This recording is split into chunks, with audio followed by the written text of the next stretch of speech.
People have a right to express their views and grievances, but they do not have the right to put their fellow citizens or their property at risk. As I've said before, violence will not be tolerated. Earlier this week, that was Missouri Governor Jay Nixon addressing fears that there may be violent unrest if a grand jury does not indict police officer Darren Wilson, who shot unarmed teen Michael Brown just about 3 months ago.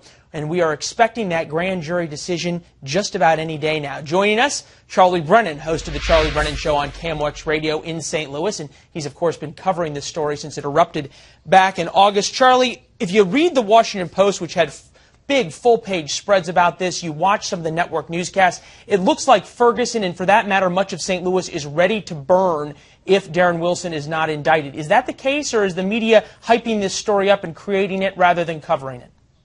Well, that's a really good question. I think that the protesters definitely are fueled by the media coverage. If there was no coverage, I think there's a real good possibility that there wouldn't be many, if any, protests. At the same time, I got to tell you, there is a lot of anxiety in St. Louis about the unknown. It's kind of like Y2K or the approaching storm off the coast. You don't know exactly what's going to happen. So people, have fears. They're a little concerned because there's no certainty. I mean, the protesters are yelling, "No justice, no peace." So if they don't get what they consider to be justice, what does that mean? What does it mean if we have no peace? You bring up a really important point about what do we consider justice. At least what has come out since this case broke and the riots that we saw over the summer doesn't seem to indicate that Michael Brown was standing on a street corner chewing gum and all of a sudden Darren Wilson walked up and shot him. There's a lot of controversy over what happened, but at least there's some indications that perhaps this officer may have been justified in shooting.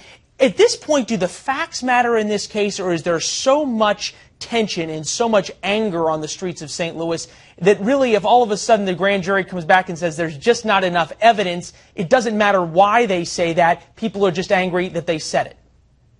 I think some people are going to believe what they want to believe and what they thought was true August the 9th. And, that's confirmation bias. People tend to pick and choose the facts that support their narratives and their belief systems. And that's probably both sides. There are some people who are very curious about what the grand jury announcement is going to be. And if there's no indictment, we're told that the judge will be asked to provide lots of the material that the grand jury was able to see, and maybe that will convince some people about the facts that the grand jury came up with.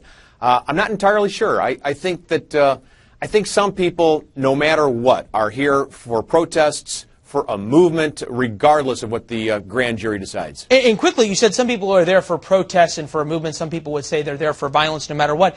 It seems like there's a lot of outside groups, at least when we saw the riots back during the summer. A lot of the people who are getting arrested and causing all the problems weren't even from St. Louis.